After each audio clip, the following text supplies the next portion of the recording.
Good morning भाई लोगों। सबसे पहले तो आप सभी को दिल से धन्यवाद कि आप लोगों ने मेरे को इतना सारा प्यार दिया है। अब आप पूछ सकते हो कि सोनू भाई आप इतने दिनों से कहाँ थे, क्या कर रहे थे, आपके साथ क्या हुआ क्या नहीं हुआ। तो भाई लोगों सच बता रहा हूँ, पिछले 60 दिनों से मैं अपने घर पर बैठकर रो रहा हूँ। बहुत सारी एंजाइटी फील कर रहा हूँ और बहुत कुछ हो रहा है, मतलब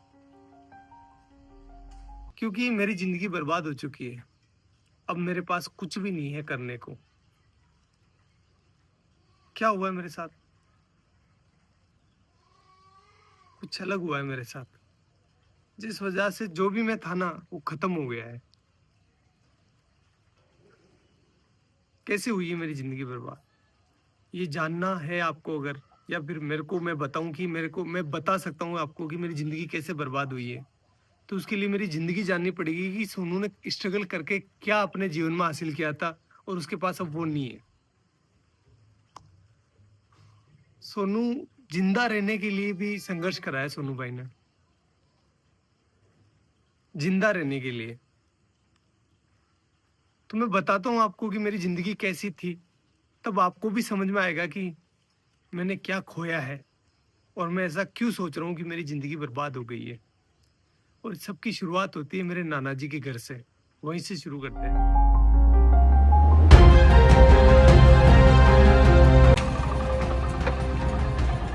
गाइज ये है मेरे नाना नानी का घर, जहां पर मेरा जन्म हुआ था। चलो अंदर चलकर देखते हैं कौन कौन है।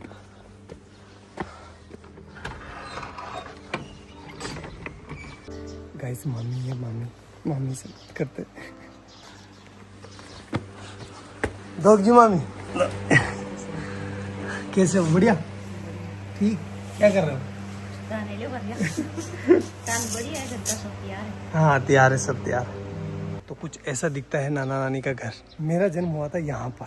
पहले आपको पता है कि ना हॉस्पिटल वगैरह नहीं जाते थे, मतलब बच्चे जो है वो घर पर ही हो जाते थे। तो मेरा भी जन्म ऐसे ही हुआ है। मामी हम यहाँ कौन से कमरे में रहते थे पहले, जब मैं छोटा था ना, बच्चा था तब? इस वाले में। ये है वो रूम जहाँ पर हम बचपन में रहा करते थे, ये वाला। देखो आप, ये देखो इधर इधर इधर इधर। इस वाले रूम में जो है भेड़ और बकरियों के बच्चे रहा करते थे, क्योंकि बाहर कुत्ते मार देते थे ना, इसलिए। और इस वाले पोर्शन में जो है मेरी बूढ़ी नानी, जो अब इस दुनिया में नहीं है, और मेरी मम्मी दोनों रहा करती थी। और यहीं पर हम जो है पले बड़े हुए हैं। एक्चुअली में हुआ क्या था गाइस कि यार वो एल्कोहलिक थे, थोड़ा सा उनकी हैबिट थी कि उनको नशा लग गया था। तो फिर वो हमारी टेक केयर नहीं कर पा रहे थे अच्छे से। तो नाना नानी ने ये रिस्पॉन्सिबिलिटी ली कि हम जो है इन बच्चों को पालेंगे, अदरवाइज इनका क्या होगा। तो उन्होंने हमें यहाँ लेकर आए और यहीं पर जो है मम्मी अपना काम करती थी, साथ ही साथ हमारा पालन पोषण यहीं हो रहा था। तो मैं एक लाइन बोल सकता हूँ कि अगर मेरे नाना नानी नहीं होते ना, तो आज मैं या फिर मेरे बहन भाई हो सकता है कि इस दुनिया में नहीं होते। गाइस देखो नाना जी का गांव कितना प्यारा है। खैर फिर वो टाइम आया जब हमें ये घर छोड़ना पड़ा, क्योंकि यार गाइस देखो नाना नानी कब तक पालेंगे, उनकी खुद की भी कोई जिम्मेदारी है, इसलिए फिर हमें यहाँ से जाना पड़ा। चलो अपन भी चलते हैं, लेकिन उससे आशीर्वाद ले लेते हैं। चलो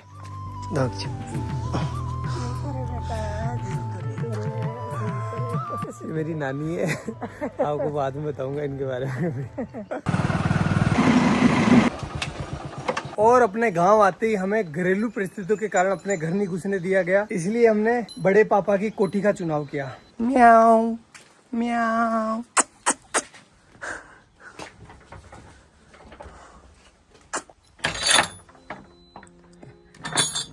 तो भाई लोगों ये है हमारी कोठी, जहां पर हम 2 साल रुके थे। तो अगर मैं अपने 2 हाथ फैलाऊं ना, इतना ही डिस्टेंस है, ज्यादा नहीं है। इतनी ही इसकी लंबाई है और इतनी ही इसकी चौड़ाई है, ये देखो। और हाइट आप देख सकते हो, बस इतना ही है। मेरी हाइट थोड़ी कम है, इस वजह से यहाँ पर जगह भी कम रह गई थी। केवल यहाँ पर एक छोटा सा मचान बिछाने के लिए जगह थी। और ऊपर से जो है बरसात का पानी टिपकता नहीं था, बरसात का पानी गिरता था, क्योंकि ये छत है ना थोड़ी नीचे है। और यहाँ पर आप देख सकते हो नीचे जो इसका फर्श है ना, फर्श वो बना हुआ था गोबर और मिट्टी का। इस वजह से यहाँ पर कभी कभी सांप आ जाया करते थे, अपने घर बना लिया करते थे। और भाई लोगों इस घर में हमें जिंदा रखने की जिम्मेदारी आ गई हमारे मम्मी के कंधों पर। और इस वजह से पहले भी काम किया उन्होंने, लेकिन उन्होंने 10 रुपए मजदूरी में काम चालू कर दिया। 10 रुपए में से 5 रुपए के वो हमारे लिए चावल लेकर आती थी। मैं लेकर आया हूँ आपको बताने के लिए कि उस टाइम कितने चावल आते थे। इतने चावल आते थे 5 रुपए के। तो इन चावलों से वो हमारा पेट भरती थी, तीनों बहन भाइयों का सॉरी, और खुद भूखी सो जाती थी कि मेरे बच्चों का पेट भर जाए, बस बहुत है, मैं तो निकाल लूंगी रात।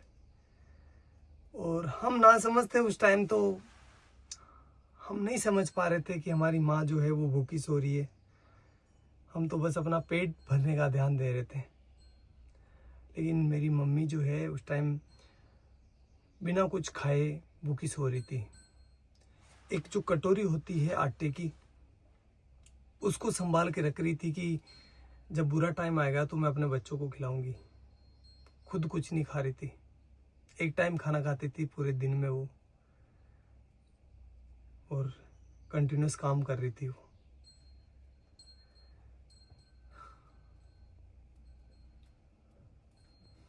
और ये सारी चीजें हम बच्चे नहीं समझ पा रहे थे, हमारा माइंड उतना डेवलप नहीं था कि हम ये इतनी भारी चीजें समझ पाए। हम तो अपना पेट भरते, खेलते और अच्छे थे। मम्मी को ही पता है कि वो हमें कैसे जिंदा रख रही है। मदर इंडिया, यही तो मदर इंडिया है।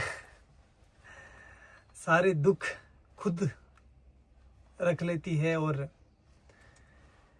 अपने बच्चों तक किसी भी प्रकार की प्रॉब्लम्स नहीं पहुंचने देती है।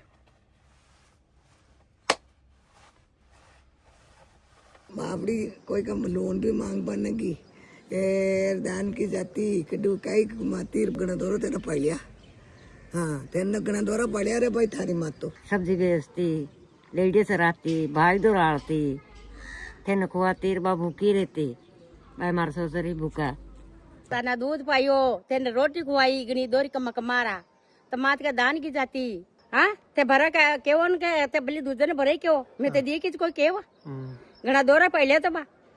और भाई लोगों, इस वाली छत की ना एक स्पेशल कहानी है, बताता हूँ मैं आपको। छत पर मैं, मेरा भाई और मेरी बहन बैठे थे शाम को, और हम राह देख रहे थे कि हमारे लिए कोई खाना लेकर आएगा, क्योंकि हमारी मम्मी जो थी वो गांव चली गई थी किसी कारणवश, तो हमारे लिए खाना नहीं बना था उस टाइम। कोई भी खाना लेकर नहीं आया और हम तीनों बहन भाई भूखे ही सोए। यही जगह थी वो, सेम टू सेम।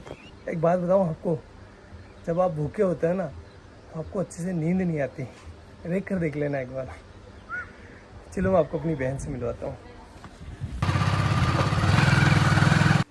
अगर भाई नहीं होता अपना तो अपन आज क्या होते हैं, कहाँ पर होते हैं? कुछ भी नहीं होते हैं, कुछ भी वजूद नहीं होता हमारा। जिंदा होते? नहीं हा? नहीं। भाई ने क्या किया अपने लिए? बहुत मेहनत की, बहुत हमें शिक्षित किया। बड़े भाई ने हमें सब कुछ सिखाया, सब कुछ दिया। गाइस बात है 2008 की, जब मेरा बड़ा वाला भाई इस पीछे वाले स्कूल में पढ़ाई करता था। उस टाइम हुआ क्या था, कुछ शरारती बच्चों ने स्कूल की घंटी जो बेल होती है उसको छुपा लिया था, और उसका सारा इल्जाम मेरे भाई पर लग गया। भाई को स्कूल से सस्पेंड कर दिया गया। देन हमने जैसे तैसे कर करा के भाई का एडमिशन जो है वो बाहर की स्कूल में करवा दिया, जहाँ पर वो कुछ किराया देकर स्कूल चला जाता था। 2 रुपये लगते थे शायद उस टाइम किराए के, या 1 रुपया लगता था, आई डोंट नो फुली। फिर कुछ समय बीता, उसके बाद मैंने और मेरी बहन ने 5वीं क्लास पास कर ली, और हम जब 6ठी क्लास में यहाँ पर एडमिशन लेने आए तो हमें बोला गया कि आपके भाई ने जो घंटी छुपाई थी उसको जो है आपको भरना पड़ेगा, अदरवाइज़ आपका एडमिशन नहीं होगा। तो उस टाइम 350 रुपये, 360 रुपये जो है उस घंटी के देने थे। 1 महीने से ज़्यादा टाइम लग गया 360 रुपये का जुगाड़ करते करते, इसलिए उस साल हमारा एडमिशन नहीं हो पाया और यहाँ पर जो है एडमिशन बंद हो गए।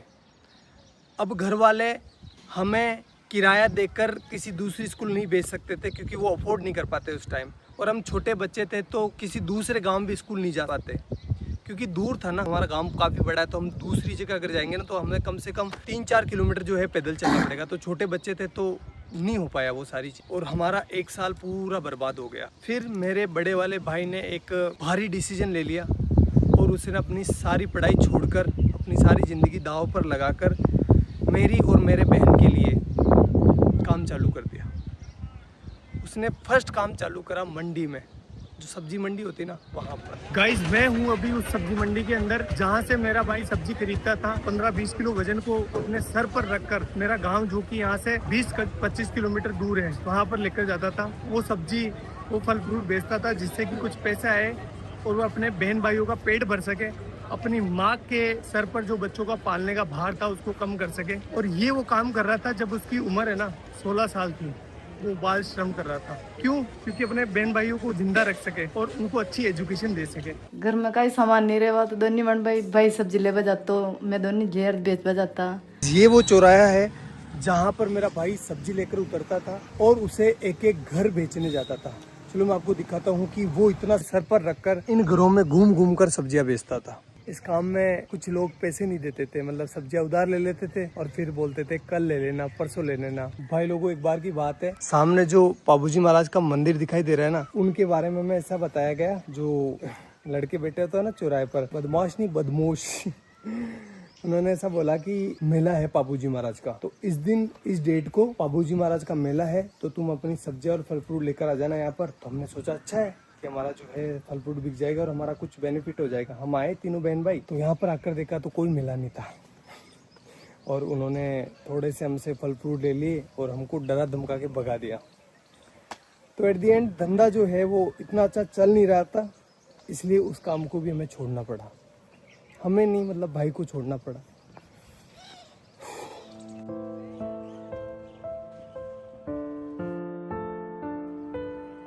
और गाइस फिर मेरे भाई ने खिलौनों की दुकान पर काम चालू कर दिया, जहां पर उनकी सैलरी थी 50 रुपए पर डे, यानी 1500 रुपए पर मंथ।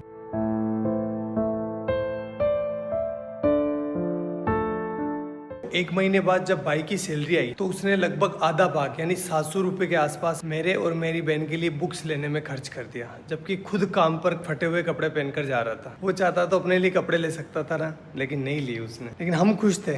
क्यों खुश थे? क्योंकि पहली बार रजिस्टर आया था, पहली बार हेल्प बुक आई थी, अब हमारे भी अच्छे दोस्त बनेंगे। यार बुक्स अच्छी आती है तो दोस्त आते ही है ना, भाई तेरी हेल्प बुक दे दे, तो हमारा कॉन्फिडेंस है ना सीधा आसमान चला गया।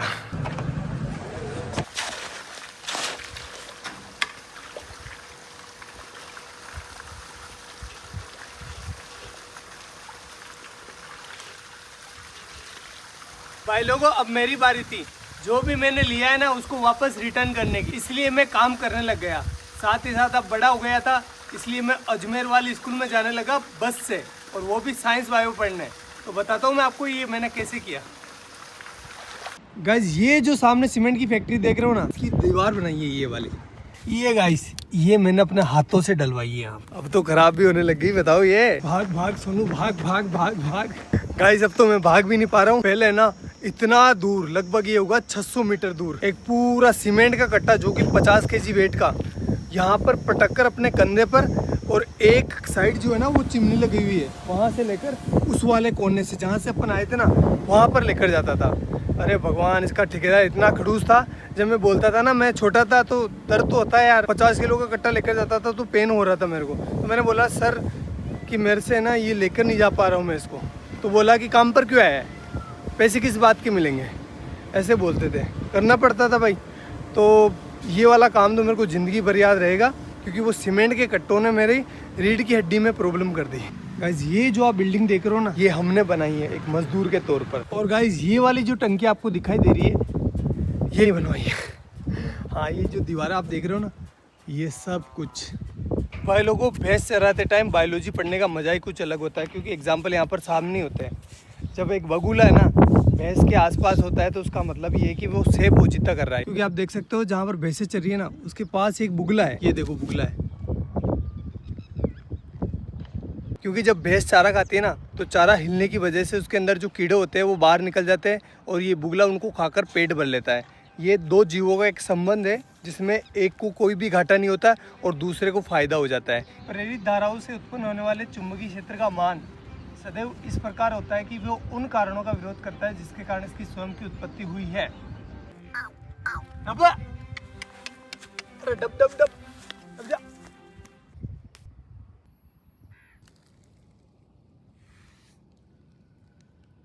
अब भाई लोगों, अब रिजल्ट का टाइम, लेकिन वो मैं यहाँ नहीं बताऊंगा, मैं बताऊंगा उस वाले पहाड़ के ऊपर। तो चलो चलते हैं। अरे काटे काटे है तो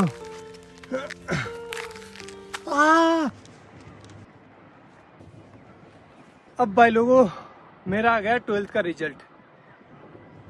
परसेंटेज तो कम ही बना है, फिर भी मैं आपको बता देता हूँ। ये देखो 77%, जिसमें से केमिस्ट्री में आए 93 डिक्टेशन और फिजिक्स में आए हैं 87 डिक्टेशन। भाई लोगों ये मेरे परसेंटेज नहीं है, ये लेकर आया मेरे जीवन में कॉन्फिडेंस। अभी तक भी मेरे जीवन में कोई हार्ड काम आता है ना, तो मेरे को अंदर से आवाज़ होती है कि तू कर लेगा, डर मत, तू कर लेगा। लेकिन इस बार है ना, मेरे को सोनू का सूरज डूबता हुआ दिखाई दे रहा है।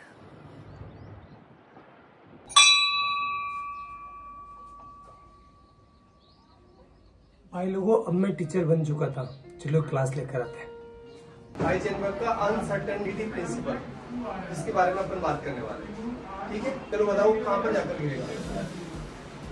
कि जब एक मार्कर मेरे हाथ से निकला ना, तो ऑटोमेटिकली आपकी नजर जो है मार्कर के ऊपर होती हुई आपको पता चल गया कि मार्कर कहाँ जा रहा है। इसकी पोजीशन पहले ये कहाँ पर है वो पता है, और इसकी स्पीड पता है, और ये किस डायरेक्शन में जा रहा है पता है, तो अपन इसका पाथ डिसाइड कर सकते हैं। एक इलेक्ट्रॉन को ये वरदान दिया है भगवान ने, ऐसा हाथ रखा, जा बेटा जा, इस दुनिया में जा। और तेरी है ना कोई इंसान एक टाइम पर ना तो तेरी पोजीशन मतलब दोनों का एक साथ पता नहीं कर सकता।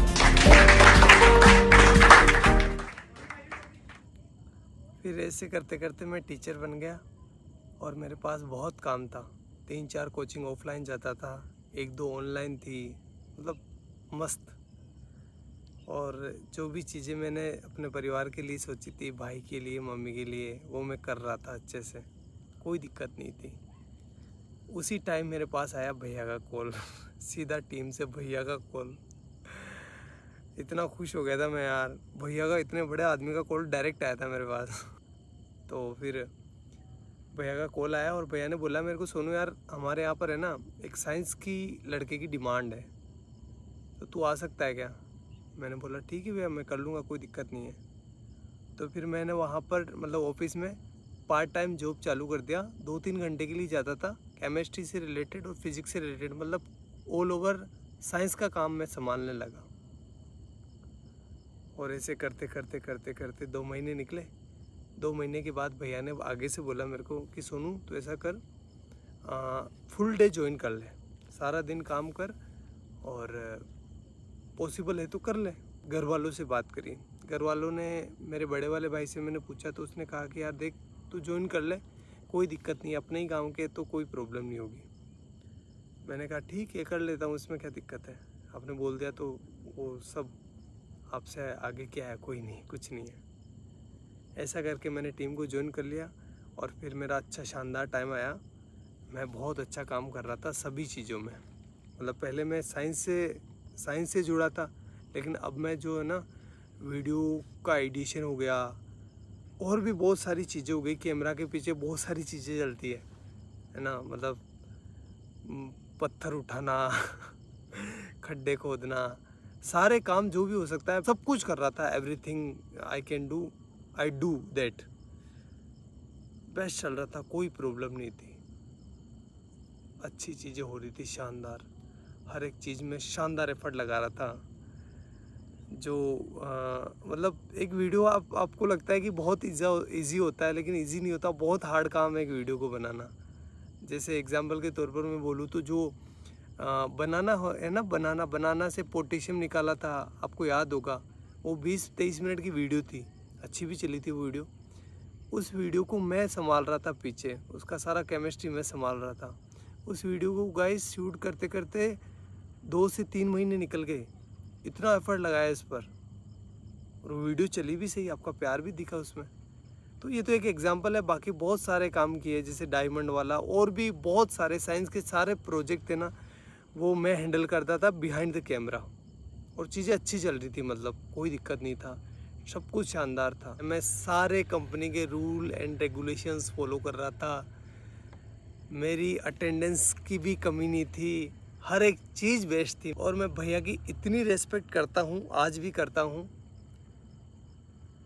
कि भैया के सामने कभी ऐसा टाइम था मैं चेयर पर नहीं बैठता था, मतलब मुझे लगता था कि नहीं मेरी औकात नहीं इनके बराबर बैठने की। और आज तक मैं उनसे हैंडशेक नहीं करता। जब भी वो कुछ अच्छी चीज़ करते ना तो वो हैंडशेक करते थे, मैंने मतलब मेरा ऐसा था कि नहीं यार भैया से हैंडशेक कैसे कर सकते हैं अपन। मैं उनके पैर छूता था, इतनी इस लेवल पर रेस्पेक्ट कर रहा था मैं। सब कुछ चीज़ें शानदार चल रही थी, कोई भी प्रॉब्लम नहीं थी किसी भी प्रकार से। अभी 2-3 महीने पहले ही मेरे साथ कुछ ऐसा हुआ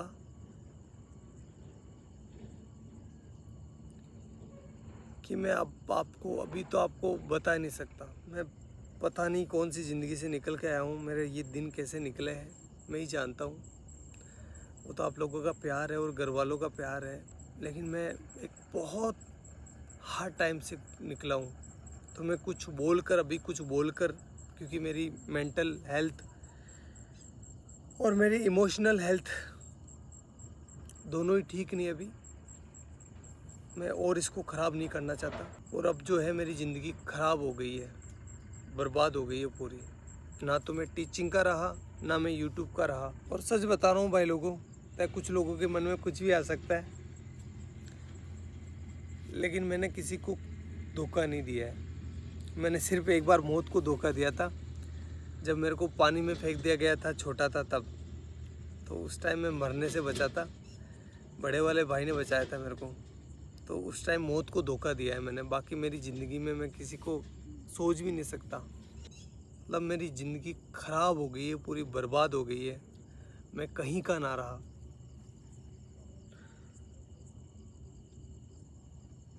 लेकिन घर वालों को वो चीज़ें नहीं दिखा सकता मैं। वो मेरी वजह से परेशान हो रहे थे, और आगे से मैं रहूँगा भी नहीं। ना तो आपके सामने रहूँगा, ना घर वालों के सामने रहूँगा।